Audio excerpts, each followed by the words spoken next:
On a crisp October morning in 1978, Thomas Brennan arrived at the townhouse on 32nd Street Northwest in Washington, District of Columbia, carrying his toolbox and a clipboard filled with installation diagrams. The autumn leaves scattered across Georgetown's brick sidewalks, and the morning air held that particular chill that made people think of warm offices and hot coffee. Brennan, a 34-year-old security system installer for Capital Protection Services, had been in the business for 11 years, long enough to have wired hundreds of homes and offices throughout the capital. He thought this would be just another routine installation. He had no idea he was about to stumble into one of the most significant counterintelligence discoveries of the late Cold War era. But before we dive into this story, make sure to leave a like and subscribe to the channel so we can bring you the most gripping Cold War and espionage stories every day. And tell me in the comments where you're watching from. It really helps support us. The client was a man named Viktor Petrov, who introduced himself as a consultant for an international trade firm specializing in agricultural equipment exports. Petrov had requested a comprehensive security system, top-of-the-line magnetic contacts on all windows and doors, motion sensors in the main hallways, and a central control panel with a direct line to the monitoring station. And nothing about the request seemed unusual. In fact, it was exactly the kind of system that many professionals in Washington installed during those years when crime rates were climbing and people wanted peace of mind. The security industry had grown substantially throughout the 1970s. Brennan had watched it evolve from simple door alarms to sophisticated systems that could detect glass breakage, monitor multiple zones, and automatically alert monitoring stations through telephone lines. The technology was becoming more reliable, more affordable, and more in demand. Georgetown residents, in particular, were willing to pay premium prices for quality installations. The neighborhood had seen several high-profile burglaries in recent years, including one incident where thieves had made off with artwork worth hundreds of thousands of dollars from a former senator's home. Brennan prided himself on being thorough. His reputation in the industry was built on attention to detail and reliable installations that rarely required service calls. He had learned his trade in the military, working as an electronics technician in the Air Force before getting his discharge and settling in the Washington area. The skills he had acquired, understanding electrical systems, reading circuit diagrams, troubleshooting technical problems, translated perfectly into the security installation business. He enjoyed the work. Each job was like solving a puzzle, figuring out how to route wires efficiently, where to place sensors for optimal coverage, how to integrate everything into a system that was both effective and unobtrusive. Brennan had met Petrov briefly the week before during the initial consultation. The man was in his mid-40s, with graying temples and a precisely trimmed mustache. He spoke English with a faint accent that Brennan could not quite place, somewhere between Eastern European and vaguely Russian, but plenty of immigrants lived in Washington, and Brennan thought nothing of it. Petrov had been courteous, professional, and had paid the deposit in cash, which was not uncommon for people who valued their privacy. During that first meeting, Petrov had walked Brennan through the entire house, pointing out where he wanted sensors placed, asking technical questions about response times and false alarm rates. He seemed knowledgeable about security systems, more so than the average homeowner. He knew terms like passive infrared sensors and normally closed circuits. When Brennan suggested certain sensor placements, Petrov had his own ideas, often wanting coverage in areas that seemed less critical, while dismissing protection for spots that would typically be priorities. At the time, Brennan had chalked it up to personal preference. Every client had their quirks, their particular concerns that might not make sense to anyone else. What Brennan remembered most vividly from that first meeting was Petrov's eyes. They were a pale gray and they never stopped moving. Even when Petrov was looking directly at Brennan and speaking to him, those eyes were constantly scanning, taking in every detail of his surroundings. It was the look of someone who was always aware, always assessing. Brennan had seen that look before, in military officers and law enforcement personnel, people trained to maintain situational awareness at all times. It had struck him as slightly odd for a trade consultant, but he had filed it away as just another personal characteristic. The townhouse itself was unremarkable from the outside, a three-story brick building that looked like a dozen others on the block, built sometime in the 1920s during Georgetown's first wave of gentrification. The brick had that weathered, distinguished look that gave the neighborhood its character. A black iron fence bordered a small front garden where a few hardy chrysanthemums still bloomed despite the October chill. The front steps were worn smooth from decades of use. Inside, however, Brennan noticed something that struck him as odd, though he could not articulate why at first. The furniture was expensive but sparse.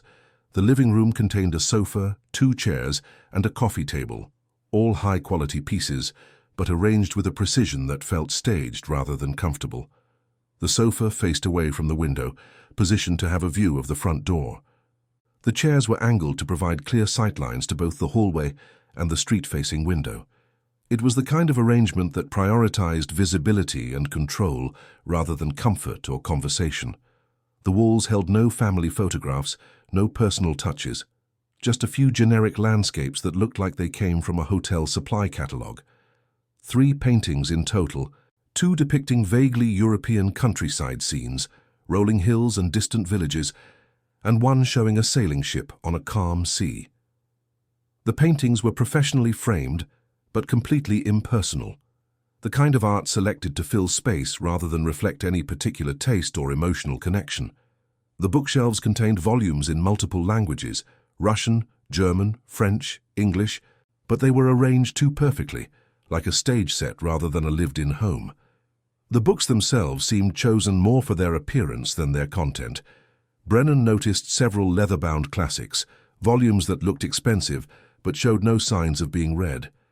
The spines were too pristine, without the creases and wear that come from actually opening and handling books. Mixed among them were technical manuals on various subjects: engineering, telecommunications, agricultural machinery, arranged by size rather than topic. The dining room table was polished to a high shine, without so much as a scratch or water ring to suggest it had ever been used for an actual meal. A crystal decanter sat on the sideboard, filled with amber liquid, probably cognac or whiskey, with 4 matching glasses arranged beside it. The setup looked like something from a furniture showroom, perfect and untouched. Even the curtains seemed too carefully arranged, their folds precise and symmetrical, in a way that suggested they had been positioned by someone with an eye for detail, but without the casual disorder that accumulates in an actual home. Brennan began his work in the living room, drilling small holes for the magnetic contacts on the window frames. The job was straightforward, methodical. He had done it so many times he could practically do it in his sleep. Each window required 2 components: the magnet attached to the moving sash and the switch attached to the frame. When the window opened, the magnet moved away from the switch, breaking the circuit and triggering the alarm. Simple physics, simple electronics, but effective when properly installed. The living room windows were original to the house, with thick wooden frames that had been painted over many times through the decades. Brennan used a small drill to create mounting holes for the contacts, being careful not to split the old wood. He tested each installation with his multimeter, ensuring good electrical continuity. The wiring ran along the baseboards, concealed under thin plastic channels that matched the wall color. Professional work required making the system as invisible as possible while maintaining easy access for future maintenance. As he worked his way through the first floor, he began to notice other peculiarities. The telephone in the kitchen had an unusual weight to it, heavier than standard models. Brennan had installed security systems in hundreds of homes, and he had moved thousands of telephones to access outlets and wall plates. He knew what they should feel like. This one was wrong. When he lifted it to install a sensor on the nearby window, the weight distribution was off, as if there was something dense packed into the base. When he moved it to install a sensor on the nearby window, he noticed the base plate was secured with screws that did not match, as if someone had opened it and put it back together with whatever hardware they had on hand. 2 of the screws were Phillips head, 1 was flathead, and the 4th was a different size entirely, barely catching the threads. A manufacturer would never ship a product assembled that way. Someone had been inside this telephone, adding something or modifying something, and had not bothered to replace it exactly as they found it. In the dining room, while running wire along the baseboard, his drill bit encountered unexpected resistance. He had hit something metallic behind the plaster, which was not unusual in older buildings that might have old pipes or electrical conduit. Georgetown townhouses were notorious for their quirky construction, with plumbing and wiring added piecemeal over decades of renovations. Brennan had learned to work around these surprises, but this felt different. The resistance was consistent, running horizontally, and when he probed carefully with a smaller bit, he realized it was not a pipe or conduit. But when he investigated further, carefully removing a small section of baseboard, he found something that made his pulse quicken. It was a wire, but not the kind used for standard electrical work. This was thin coaxial cable, the type used for audio or radio frequency transmission.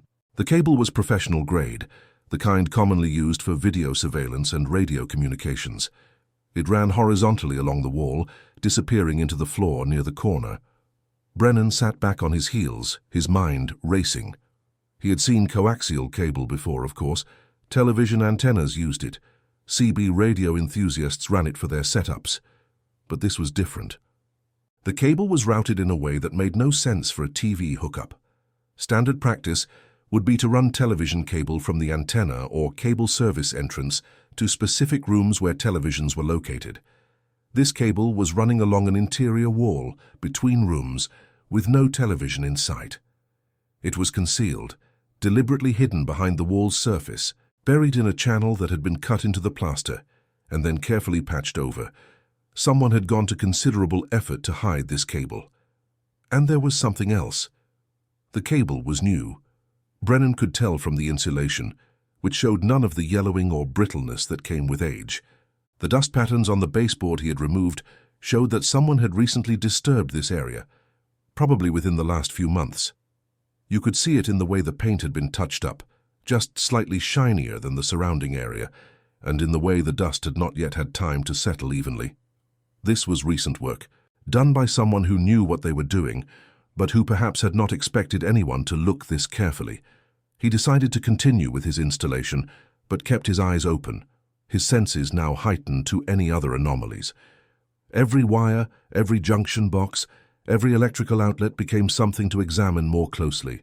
The job that should have taken 4 hours was stretching longer as Brennan worked more carefully, looking at everything with fresh suspicion. In the study, while mounting a motion sensor in the corner near the ceiling, he climbed his ladder and found himself at eye level with the crown molding. That was when he saw it, a tiny hole in the decorative plasterwork, no bigger than a pencil eraser, positioned to have a clear view of the entire room. The hole was perfectly round, too perfect to be accidental damage or a natural flaw in the plaster. It had been drilled recently, with a bit designed for precision work. He took out his flashlight and peered into the hole, angling the beam to see past the opening. There, recessed about an inch back into a carefully carved cavity, was the lens of a camera.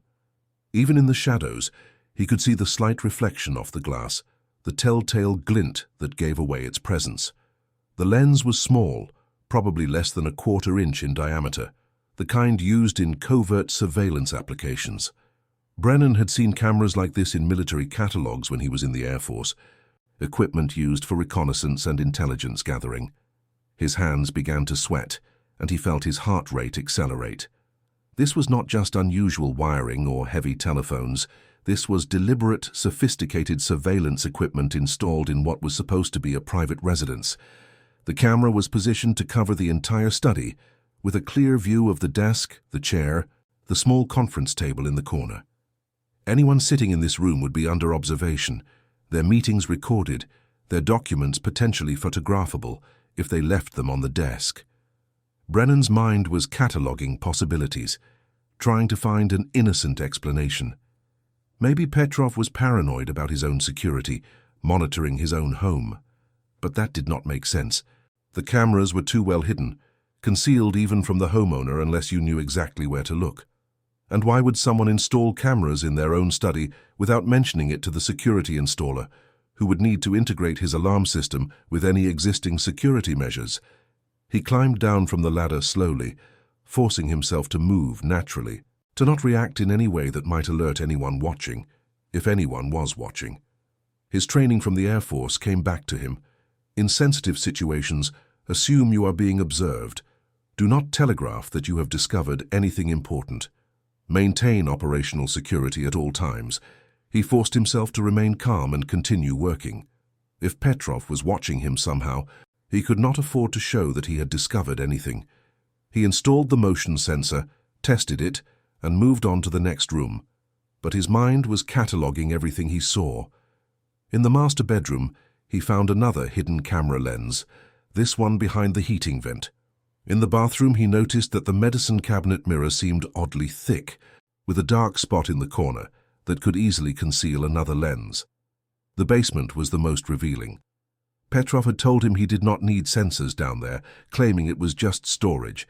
But when Brennan went down to run his main cable to the control panel, he found a locked door at the far end of the basement corridor. Through the gap at the bottom, he could see light, indicating that the room was being used for something. And there on the floor near the gap was more of that coaxial cable running under the door. Brennan finished his work in the late afternoon, installed the control panel by the front door, tested all the sensors, and showed Petrov how to operate the system. Petrov was pleased, thanked him, and paid the balance in cash. As Brennan packed his tools, his hands were trembling. He walked to his van, loaded his equipment, and drove 3 blocks before pulling over to think. The sensible thing, the safe thing, would be to forget what he had seen. Mind his own business. After all, he could be wrong. Maybe Petrov was just a paranoid businessman with security cameras. But Brennan could not shake the feeling that he had discovered something important. The hidden cameras, the concealed wiring, the locked basement room, none of it made sense for legitimate purposes. And there was one more thing that bothered him. When he had been testing the motion sensors, he had noticed that the detection pattern was oriented not outward, toward potential intruders, but inward, as if someone wanted to monitor movement within the house, rather than protect against break-ins. That evening, Brennan sat in his apartment in Arlington, Virginia, wrestling with his conscience. He poured himself a bourbon and tried to think through his options. He could call the police, but what would he tell them? That he had seen some cameras and unusual wiring. They would laugh him out of the station. He could call his boss, but Capital Protection Services would probably just tell him to forget about it and not risk losing clients by making accusations. Then he remembered something. His brother-in-law, Dennis, worked for the Federal Bureau of Investigation in some capacity. Brennan had never been quite sure what Dennis did, something administrative, he thought, but at least he would know who to talk to if there really was something to report. Brennan picked up his phone and dialed. Dennis answered on the 3rd ring. After the usual pleasantries, Brennan explained what he had found, trying to sound calm and rational. There was a long silence on the other end of the line. Then Dennis said, his voice suddenly very serious, that Brennan should not discuss this with anyone else, that he would make some calls, and that someone would likely contact Brennan in the next day or 2. Do not go back to that house, Dennis added. Do not call the client. Just go about your normal business. 2 days later, on a Thursday morning, 2 men in dark suits appeared at Capital Protection Services and asked to speak with Thomas Brennan.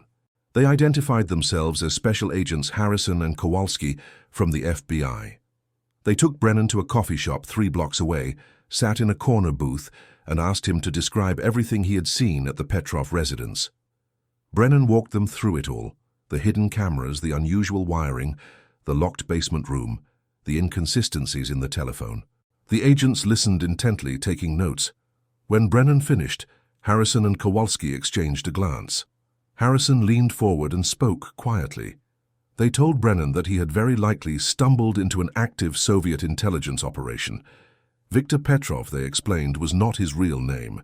The man was almost certainly a KGB officer, operating under diplomatic cover, working out of the Soviet embassy. The FBI had been watching Petrov for several months, Harrison continued, but they had been unable to determine the full extent of his network. The surveillance equipment Brennan had discovered suggested that Petrov was running a safe house, a location where Soviet intelligence officers met with their agents. They're American sources who passed classified information to Moscow. The cameras were there to record these meetings, probably for blackmail purposes, or to document the intelligence being transferred. The locked basement room likely contained recording equipment, radio transmission gear, or document copying machines. Kowalski asked Brennan if he would be willing to help them. They needed detailed information about the layout of the house, the exact locations of the surveillance equipment, and any other technical details Brennan could provide. This information would be crucial for the FBI's investigation. Brennan agreed immediately. He felt a surge of patriotism mixed with genuine excitement. His ordinary job had suddenly become part of something much larger. Over the next several weeks, Brennan worked closely with FBI technicians. He drew detailed floor plans of the Petrov house, marking every camera, every unusual wire, every anomaly he had observed. The FBI used this information to plan their own surveillance operation. They obtained warrants to install listening devices in the walls adjacent to Petrov's townhouse, using the technical details Brennan had provided to ensure they could tap into Petrov's own surveillance system. The investigation, codenamed Timberwolf by the FBI, ran for 8 months. During that time, the Bureau recorded dozens of meetings at the safe house. The surveillance revealed that Petrov was handling at least 6 American agents, including a mid-level analyst at the State Department, a Defense Department contractor with access to satellite imagery, and a congressional staffer who provided information about upcoming legislation affecting U.S.-Soviet relations. The breakthrough came in June of 1979. The FBI arrested all 6 American agents in a coordinated sweep, along with 3 other Soviet intelligence officers who were part of the same network. Petrov himself was detained and, after intense negotiations, was expelled from the United States along with 12 other Soviet officials in what became one of the largest mass expulsions of the Cold War era. The case made national news, though Thomas Brennan's name was never mentioned publicly. The FBI wanted to protect his identity, both for his safety and because they hoped to use him as a confidential source in future cases. The newspapers reported that the spy ring had been uncovered through meticulous FBI surveillance work, which was technically true, but they did not mention that the crucial break had come from a security system installer who had noticed things that did not quite add up. For Brennan, life returned to a semblance of normality. He continued installing security systems throughout Washington, though he could never look at a client's home the same way again. He found himself noticing details that most people would overlook: unusual wiring patterns, cameras positioned at odd angles, rooms that seemed designed for purposes their owners would not explain. The FBI kept him on retainer as a consultant, paying him a modest monthly fee to review installations at sensitive locations and to alert them if he ever encountered anything suspicious again. But the recognition he truly valued came 4 years later, in 1983. He was invited to FBI headquarters in Washington, where he was presented with the Director's Award for Civilian Service, the Bureau's highest civilian honor. In a private ceremony attended by only a handful of people, FBI Director William Webster shook his hand and told him that his alertness and willingness to come forward had prevented an enormous amount of classified information from reaching Soviet intelligence. The full extent of the damage that Petrov's network had caused remained classified for decades. But when documents were finally declassified in 2005, under the Freedom of Information Act, the picture became clearer. The State Department analyst had provided the Soviets with detailed information about American negotiating positions for the SALT II nuclear arms treaty. The Defense Department contractor had passed along reconnaissance satellite imagery showing Soviet military installations, allowing Moscow to improve their camouflage and deception techniques. The congressional staffer had given advance warning of planned sanctions and trade restrictions, allowing Soviet companies to shield their assets. But because of Brennan's discovery and the FBI's subsequent investigation, all of this intelligence flow stopped in June 1979. The arrested American agents received prison sentences ranging from 15 to 30 years. The State Department analyst, a man named Robert Mitchell, received the longest sentence. At his trial, prosecutors revealed that he had been passing classified documents to the Soviets for more than 3 years, motivated not by ideology, but by gambling debts that the KGB had helped him pay off.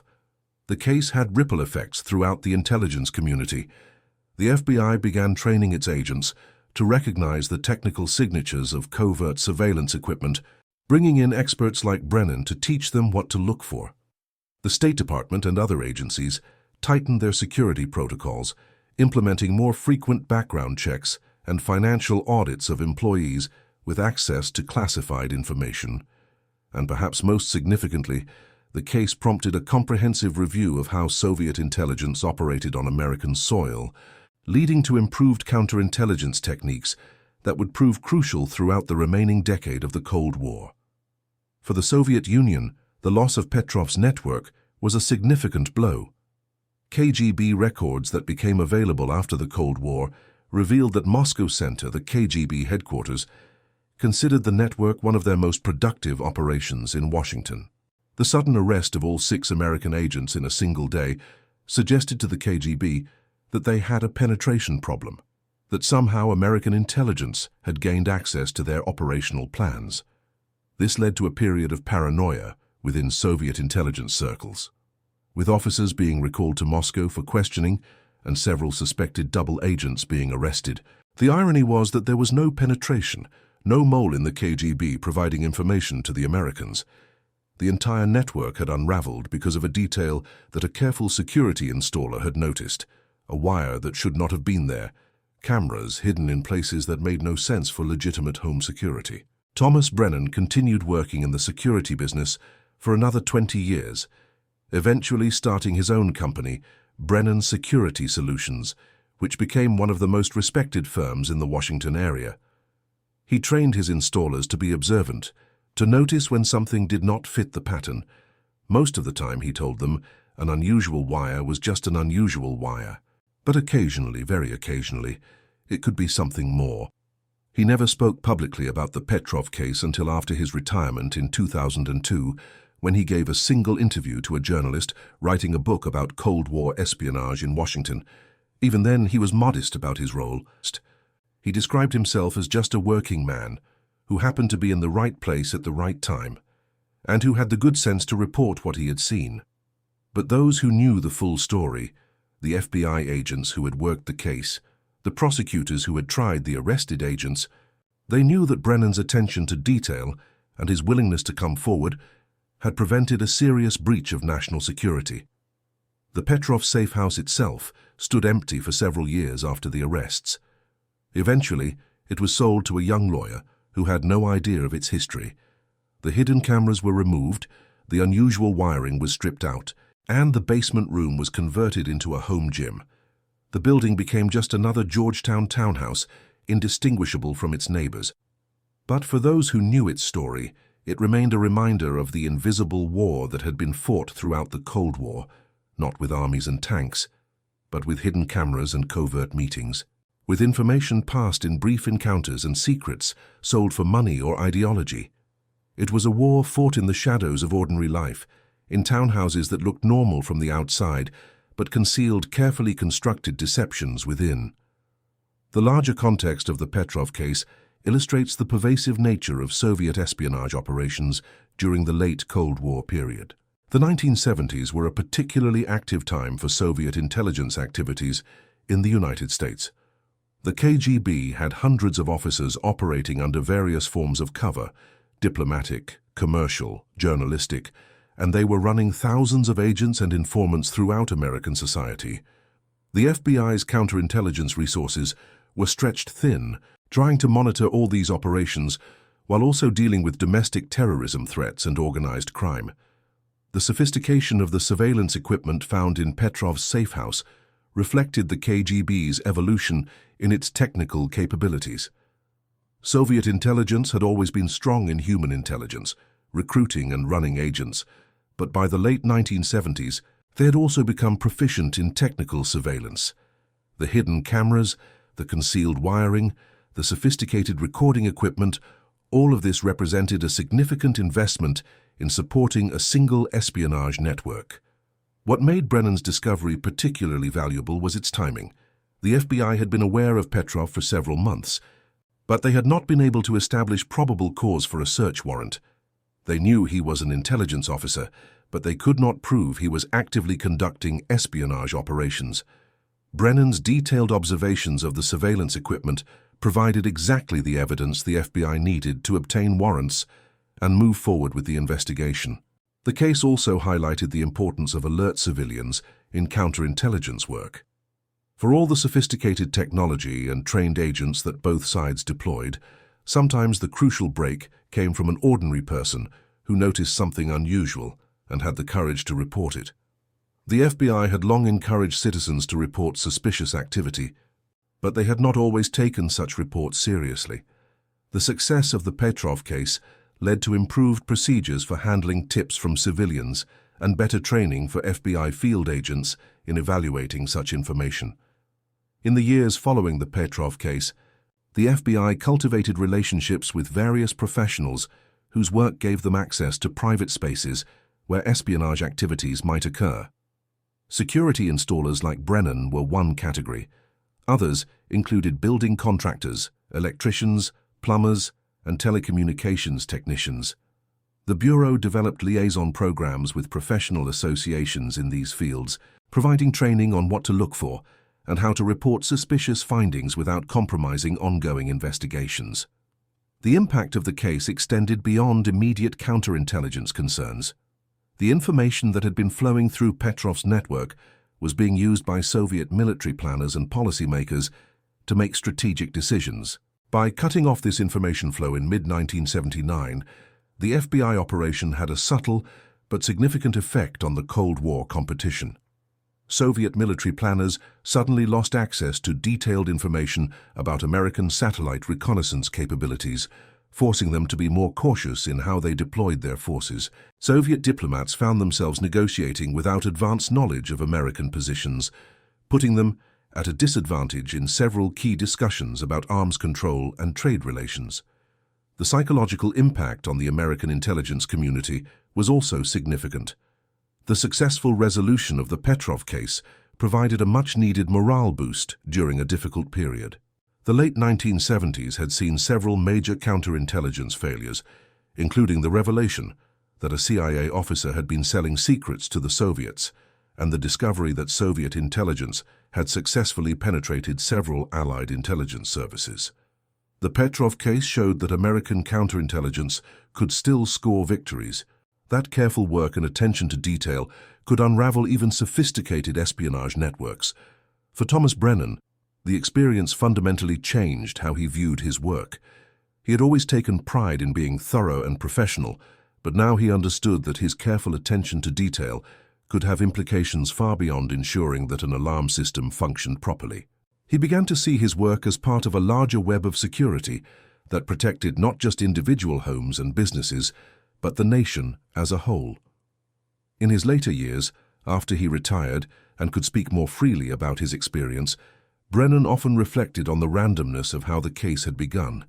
If Capital Protection Services had sent a different installer that day, someone less observant or less willing to question what they saw, the Petrov network might have operated for years longer, passing countless more classified documents to Moscow. If Brennan had not had a brother-in-law in the FBI, he might not have known whom to contact with his suspicions. If the FBI agents who first responded had dismissed his observations as paranoid imagination, the investigation would never have gotten off the ground. But all of those coincidences had aligned, and the result was one of the more significant counterintelligence successes of the Cold War era. It was a reminder that history often turns on small moments, on decisions made by ordinary people in unremarkable circumstances. Brennan's decision to trust his instincts and report what he had seen had consequences that rippled through the intelligence services of both superpowers.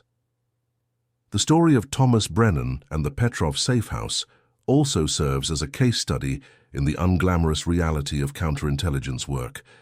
There were no dramatic car chases, no shootouts, no last-minute rescues. Just a security installer who noticed that things did not add up, who reported his observations to the appropriate authorities, and who provided the crucial technical details that made the subsequent investigation possible. It was patient, methodical work, the kind that rarely makes headlines but which forms the backbone of successful intelligence operations. In the broader sweep of Cold War history, the Petrov case was one of thousands of espionage incidents, a single thread in a vast tapestry of covert operations and secret intelligence wars. But for the people directly involved, for Thomas Brennan who discovered it, for the FBI agents who investigated it, For the prosecutors who tried the case, and especially for the 6 American agents who went to prison for betraying their country, it was a defining event that shaped the rest of their lives. The case also raised important questions about the nature of espionage in a free society. The United States prided itself on being an open democracy, with freedom of movement and minimal surveillance of its citizens. But this openness created vulnerabilities that hostile intelligence services could exploit. The Soviet Union, by contrast, was a closed society where the KGB maintained extensive surveillance over its own citizens and tightly controlled access to sensitive information. This fundamental asymmetry created challenges for American counterintelligence throughout the Cold War. The balance between security and liberty was a constant tension. The FBI could not simply monitor everyone who might have access to classified information, could not search homes without probable cause, could not arrest people based solely on suspicion. They needed evidence, and gathering that evidence while respecting constitutional protections was often frustratingly slow and difficult. The Petrov case showed how this system could work when all the pieces fell into place, when alert citizens reported suspicious activity, when patient investigation built a solid case, and when the legal system processed that case fairly while still protecting national security. As the Cold War wound down in the late 1980s and finally ended with the collapse of the Soviet Union in 1991, the nature of espionage began to change. But the lessons of cases like Petrov remained relevant. The importance of attention to detail, the value of careful observation, the willingness to report suspicious activity, these principles applied regardless of who the adversary was or what specific form the threat took. Thomas Brennan lived to see the end of the Cold War and the vindication of the cause he had inadvertently served that October morning in 1978. He saw the Berlin Wall fall, saw the Soviet Union dissolve into independent republics, saw former enemies become uncertain partners in a new international order. He knew that his small role in that larger drama had mattered, that his careful attention to detail on an ordinary workday had helped protect his country during a dangerous time. When he passed away in 2015 at the age of 71, his obituary in the Washington Post made only a brief mention of his FBI service, noting that he had received the Director's Award for Civilian Service, but not explaining why. The full details of the Petrov case were still classified at that point and would remain so for several more years, but those who had worked with him, who knew what he had done, understood the significance of his contribution. At his funeral, a representative from the FBI presented his family with a flag and a letter from the director expressing gratitude for Brennan's service. Several retired FBI agents attended, men and women who had worked on the Petrov investigation or similar cases. They spoke quietly among themselves about how Brennan's alertness and professionalism had set a standard for civilian cooperation with counterintelligence efforts. The story of Thomas Brennan reminds us that the great conflicts of history are not only shaped by presidents and generals, diplomats and spy masters, but also by ordinary people who find themselves in extraordinary situations and choose to act with courage and integrity. Brennan did not set out to be a hero. He was just doing his job, installing a security system, trying to do it well. But when he encountered something that did not make sense, something that suggested a threat to his country, he did not look away. He reported what he had seen, cooperated with the investigation, and helped bring a significant espionage operation to an end. In the decades since the Cold War ended, as archives have opened and secrets have been declassified, we have learned more about the vast scope of Soviet intelligence operations in the United States and the equally vast efforts of American counterintelligence to combat them. The Petrov case stands out not because it was the largest or most significant spy case of the era. There were others that involved higher-ranking officials or more damaging intelligence compromises, but because it illustrates so clearly how counterintelligence actually worked. Not through dramatic confrontations or brilliant deductions, but through patient observation, methodical investigation, and the willingness of alert citizens to speak up when something seemed wrong. The townhouse on 32nd Street Northwest still stands, now valued at several $1 million in Georgetown's expensive real estate market. The current owners, if they know the history, do not advertise it. But the building remains a silent witness to a moment when the Cold War came home to an ordinary residential street in Washington, when a security installer noticed details that should not have been there, and when those observations helped unravel an espionage network that had been operating in the heart of the nation's capital. And that concludes our story. If you made it this far, please share your thoughts in the comments. Don't forget to subscribe for more incredible stories, and check out the video on screen. I'm sure you'll enjoy it. See you next time.